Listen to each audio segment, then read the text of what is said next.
qui est en train de grandir et c'est purement et simplement inacceptable. Ceci n'est pas sans rapport avec la responsabilité publique. Responsables publics, les hommes politiques, ils ont aussi le devoir de veiller à l'évolution de la société dont ils ont la charge. Je crois que le risque fondamentaliste a été sous-estimé dans notre pays. Que des groupes politico-religieux se développent face à un certain laxisme, il faut bien le dire. Il faut maintenant mener cette guerre contre ces groupes politico-religieux fondamentalistes.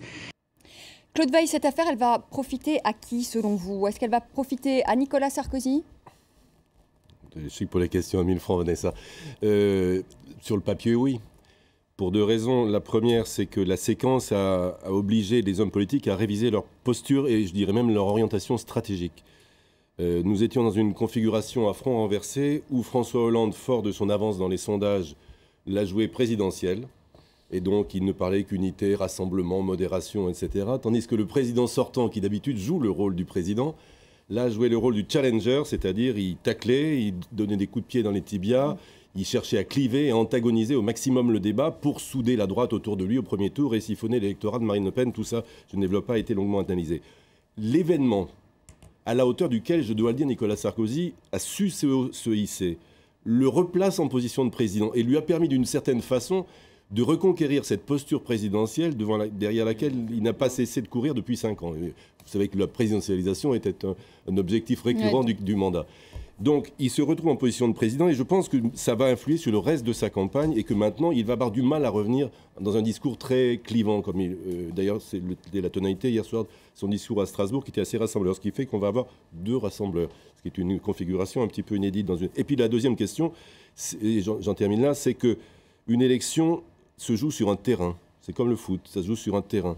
Jusqu'à présent, ça se jouait sur le terrain économique, justice sociale, équité, peur des déficits. L'insécurité dans toutes les enquêtes d'opinion arrivait très loin dans les préoccupations des Français. On va avoir une remontée massive de cet item insécurité. Sur cet item-là, aujourd'hui, au lendemain de Toulouse, je ne dis pas que ça sera encore vrai dans un mois, j'en sais rien. Aujourd'hui, sondage Sofres d'aujourd'hui, Nicolas Sarkozy est plus crédible que François Hollande. Donc, l'intérêt de François Hollande, c'est de revenir aux affaires courantes, je dirais de replacer le débat sur un terrain où il est plus à l'aise l'économique et le social. Et l'intérêt de Nicolas Sarkozy, c'est de faire durer cette séquence qui le place en président, en représentant de l'ordre et de la sécurité. Ziad, vous l'avez trouvé comment, François Hollande, dans cette affaire? Je l'ai trouvé très embarrassé, puisqu'il est dans le rôle intenable et infaisable du monsieur qui doit avoir l'air d'être un homme d'État, mais qui ne peut pas parler. Il y a un traumatisme, il y a une douleur terrible dans la société, et donc il se tait et il attend que la séquence passe le plus vite. Mais je ne suis pas persuadé, je suis pas non plus persuadé de la posture qu'a pris le président, qu'on a rajouté des tonnes et des kilos. Ah, vous trouvez? Ah oui, l'Élysée, la porte qui s'ouvre, le discours, etc. On sent qu'il fait beaucoup d'efforts pour montrer qu'il est le chef de l'État. Et moi, je pense que les gens... je ne prends pas position, mais je pense que les gens sont plus nuancés que ça. C'est-à-dire que les gens sont dans une douleur en ce moment. Je pense que c'est ce que la France a vécu, ça relève de la douleur profonde. C'est quelque chose d'extrêmement violent. Ces enfants qui ont été tués, des soldats qui ont été tués dans la rue. Il y a ces questions qu'on peut se poser sur notre société, sur l'islam, pas l'islam. Donc on est tous un petit peu bouleversés, on est tous un petit peu perturbés. Et je ne pense pas que ces Français-là qui sont un petit peu perturbés vont se dire « Ah, mais l'UMP, c'est vrai, c'est les plus durs, c'est eux qui vont nous protéger, etc. » D'abord, ça fait 5 ans qu'ils sont censés le faire. Je ne crois pas beaucoup à ça. Je pense que le drame est si fort qu'il ne pourra pas être factorisé politiquement. Je pense que c'est quelque chose qui va rester dans les esprits et que quand on sera dans le deuxième tour et qu'on sera dans le face-à-face, ça sera quelle est la personnalité qui pourra le mieux nous protéger ou le mieux nous aider à passer la crise, et on reviendra sur le fond, c'est-à-dire la personnalité, et non pas les soi-disant programmes, etc., dans lesquels on se perd. Moi, j'y crois beaucoup, malheureusement. Enfin, si on regarde l'histoire, soit aux États-Unis, je ne suis pas d'accord avec toi, dans cet instant, parce que si on regarde les États-Unis, si on regarde l'Allemagne, la France, enfin presque n'importe quel pays, après ces événements dramatiques comme ça, on cherche le leader. Oui, la Russie, on cherche un leader. Excusez-moi, il y a un contre-exemple absolu. La défaite d'Aznar, qui aurait pu capitaliser sur un événement absolument tragique. Et qui a été balayé par son mensonge, c'est pas tout à fait oui, vrai. alors, c'est pour ça que je dis, il ne faut pas surjouer, il faut pas... C'est quand même une situation sur le plan, j'allais dire, émotionnel et politique, qui est extrêmement complexe à gérer pour le président. La moindre erreur, le moindre excès, c'est très très difficile. Mais qu'est-ce qu'il a à perdre? Parce que là, elle était en train de perdre. Elle était c'était à la défaite. Et elle courait juste directement à la défaite. Donc là, au moins, il y a quelque chose. Il n'y avait rien, sauf ça. Il y a ça. Il est vu comme l'homme fort, il est vu comme l'homme qui peut se battre contre l'insécurité. Il n'y avait pas d'autre chose. Au niveau du terrain économique, il n'y a rien du tout. Il va être débordé sur sa droite par une Marine Le Pen qui va avoir de plus en plus de mal à se tenir et qui... on va avoir bientôt la bataille de Poitiers. Enfin, je veux dire, moi je pense que c'est pas aussi simple que ça pour lui. Yvan Riofol, vous êtes d'accord avec ça? C'est pas aussi simple? Est-ce que vous trouvez, comme Ziad Limam, qu'il en a fait trop cette semaine, Nicolas Sarkozy? Qu'il en ait fait trop? Non, au contraire, je trouve qu'il était plutôt sobre, qu'il a joué l'unité nationale, qui était vraiment un désir enfoui des Français. Je pense que très sincèrement, les Français auraient envie de cela. Donc il y avait une sorte de répétition générale de ce que pourrait être un gouvernement idéal. Passons. On retombe effectivement dans le combat rude. Il me semble effectivement que là, Nicolas Sarkozy a plus d'atouts en main que François Hollande. D'abord, il en avait avant cette affaire-là. Vous disiez qu'avant cette affaire-là, il perdait. Je ne suis pas sûr du tout qu'il perdait avant cette affaire-là, car je crois que son diagnostic de la crise économique reste plus valable que celui du diagnostic de la crise économique qui était celle de la gauche. Mais chacun avait oublié qu'il n'y avait pas que cette crise économique-là qui arrangeait tout le monde, parce que la campagne devenait d'ailleurs assez ennuyeuse avec ses querelles d'experts, ses courbes qui se croisaient.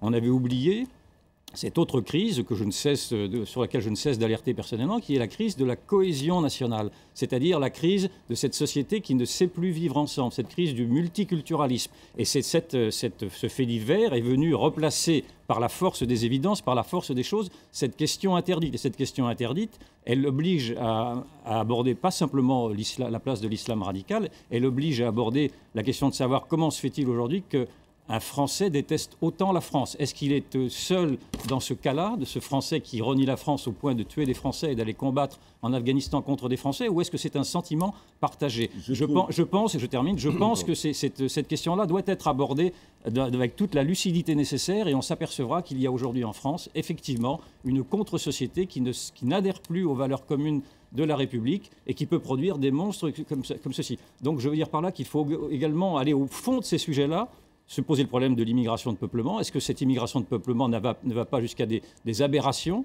Et est-ce que au bout du compte, mais non, on peut rien dire avec vous, bien entendu. Et est-ce qu'au bout du compte, il ne faut pas également analyser une réforme du code de la nationalité quand vous avez des Français qui refusent d'être Français, tout simplement. Claude Weil, vous voulez peut-être réagir et puis ensuite on parlera du Mali. Je réagis froidement pour maîtriser une indignation que je réprime. Froidement, je dirais que ce que a montré la semaine que vous venons de dérouler, c'est exactement la fausseté de l'analyse qu'Yvan Riofol porte sur les sociétés françaises. C'est-à-dire que la société française confrontée à un drame de cette ampleur, c'est-à-dire, pour faire court, un Maghrébin tue des Juifs. La société française a produit des anticorps, un sentiment républicain, une envie de vivre ensemble qui, moi, m'ont impressionné.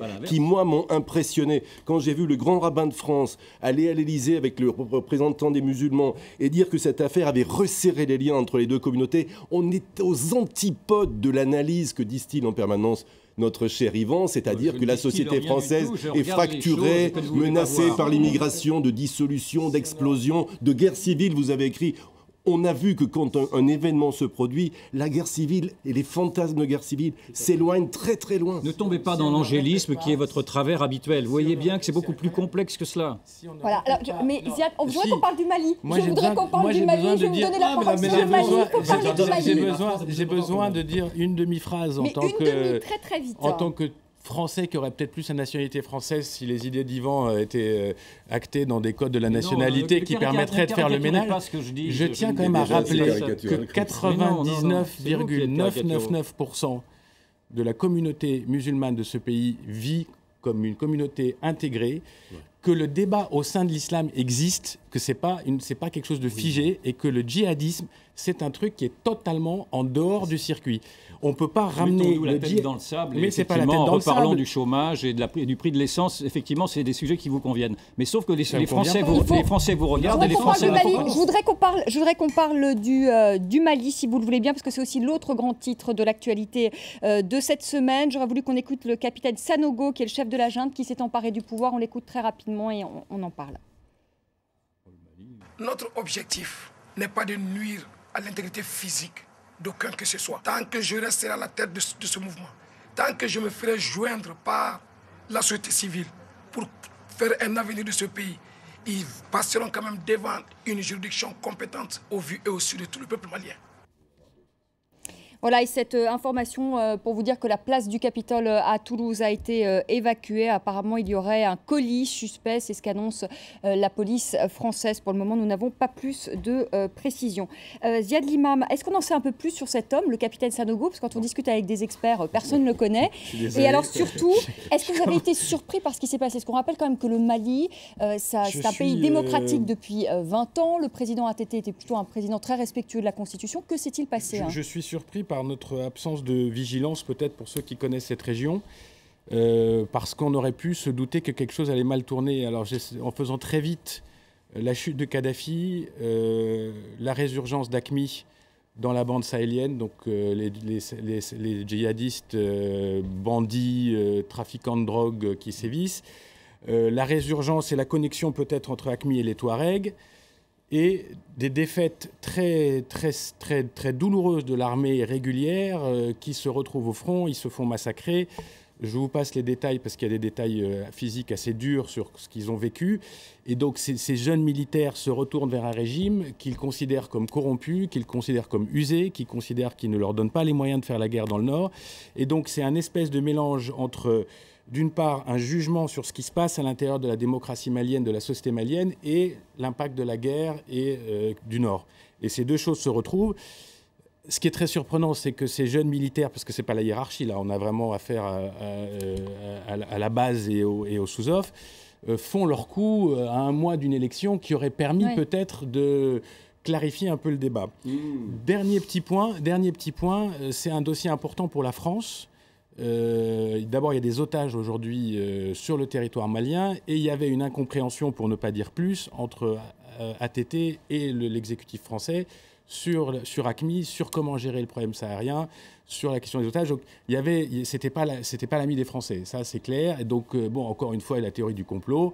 Tout le monde imagine plein de trucs, mais je crois que c'est vraiment une mutinerie de sous-off qui symbolise quelque part une espèce de déliquescence d'une société démocratique qui s'était dissoute dans les problèmes économiques, politiques, stratégiques, etc. Claude Veil, vous avez été surpris par ce coup d'État, comme un pays très stable? Je ne suis pas un expert de la situation, mais j'ai observé, comme notre ami, les connexions qui s'étaient nouées entre la résistance touareg, qui est un très très ancien phénomène au Mali, qui est un pays toujours très mal contrôlé, avec l'irruption de l'AQMI, les territoires qui échappent de plus en plus au contrôle de l'autorité centrale, et puis la déstabilisation qu'a ajouté la guerre de Libye, puisque beaucoup de Touaregs s'étaient battus en Libye, sont revenus avec des armes. l'AQMI a réimporté des armes qui viennent du conflit libyen, et tout ça a achevé de déstabiliser un système d'un président sur lequel les jugements sont toujours nuancés, parce que pour certains, c'est un homme bon, un humaniste, un véritable démocrate. C'est lui, d'une certaine façon, qui a instauré la démocratie au Mali. D'un autre côté, c'est vrai qu'il paraissait à la fin un régime assez impuissant, faible, et que même les Américains étaient un peu fatigués de lui, parce qu'ils avaient l'impression qu'il n'arrivait pas à reprendre le contrôle effectif de son pays sur le dossier saharien. Et là, on entre dans une période d'incertitude totale. Mais juste, j'émettais un tout petit doute sur la clarification qu'auraient pu apporter les élections dans un pays, je crois, où il y a une centaine de partis politiques et où les élections s'annonçaient dans une assez grande confusion, quand même. À cause de la perte du Nord. Mais sur le plan électoral, les candidats, c'était clair. Il y a un dernier point pour nos amis auditeurs, c'est la drogue, dont on ne parle jamais. Mais le Mali se trouve sur cette espèce de nouvelle radiale qui va de la Guinée-Bissau et qui remonte vers l'Europe, et le fameux Boeing qui s'était posé dans le désert, qui venait de nulle part avec des chargements étranges. Enfin, on est à la... Marcus Mabry, vous connaissez bien aussi l'Afrique. Oui, enfin, pour moi, à 20 ans, enfin, quand j'étais correspondant basé en Afrique, j'étais au Mali il y a 25 ans, et 20 ans de la démocratie, de la stabilité, 20 ans, c'est rien, hein, c'est pas beaucoup, c'est un pays vachement mais pauvre. pour l'Afrique, c'est pas mal quand même, il faut quand même dire, une démocratie. Non, pour moi, 20 ans, c'est rien. Donc... Mais on verra sûrement... Oui, mais pour l'Afrique, 20 ans... Surtout pour l'Afrique. Mais on verra sûrement au Mali, la réaction de la société civile, là, elle doit être un peu sous le choc et on doit imaginer ce que c'est. Mais je pense qu'il y aura une réaction de la société politique et que les mutins seront... Comme tu dis, c'est un pays coupé en deux. Les mutins vont être très isolés. Moi, ce que je remarque, mais je ne suis pas du tout un spécialiste, mais j'analyse ça presque d'une manière instinctive, je vois toujours quand même le poids de la mémoire collective dans tous ces soulèvements des peuples et des identités. Et je remarque que ce pays-là, comme le Niger, comme la Libye, comme la Syrie, sont des pays fictifs qui ont fait cohabiter ensemble des peuples qui ne s'aiment pas. Et là, vous avez notamment, je pense que c'est un aspect qui existe aussi au Mali, vous avez un certain nombre de peuples ou de cultures, il y en a 4 ou 5 je crois, qui commencent à se séparer. Et je pense que on commence à voir cela un peu partout dans ces pays anciennement colonisés qui ont été taillés à la serpe par les colonisateurs. Et je pense dessinés à la règle et au crayon. À la règle et au crayon. Et je pense qu'aujourd'hui, les peuples retrouvent leur identité, retrouvent leur mémoire. Et ce que l'on voit aujourd'hui arriver ici, c'est ce que l'on voit arriver ailleurs. On en revient toujours à l'identité. Je pense que nous rentrons dans un siècle... On revient toujours à l'identité. Nous sommes dans un siècle identitaire. Mais non, le 21e sera identitaire, nous sommes dans un siècle. J'observe ce qui se passe autour de moi. C'est pas ça la force de la démocratie. Sauf qu'en Afrique, si on se contentait que des identités, il y aurait des micro-structures qui ne seraient pas fonctionnelles. Je pense que c'est pour ça qu'on se dirige en Afrique vers des fédérations, vers des fédéralismes, je pense. Merci à tous les 4. Merci à tous les 4. Merci à tous les 4 d'être venus dans la semaine dans le monde. Je vous présente le dernier ouvrage d'Yvan Rioufol, La fin d'un monde, et c'est aux éditions de Passy. Et si, encore. Voilà, merci. Merci à tous les 4. Très belle soirée, très bon week-end. Lundi, vous retrouverez à 19h10 pour le débat Sylvain Attal. Très bon week-end, très bonne semaine.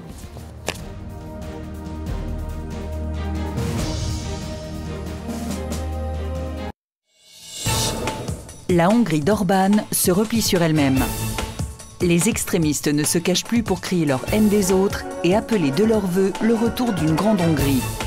À l'est du pays, Gyöngyös-Pata est devenu le laboratoire de l'extrême droite pour lutter contre la criminalité tzigane.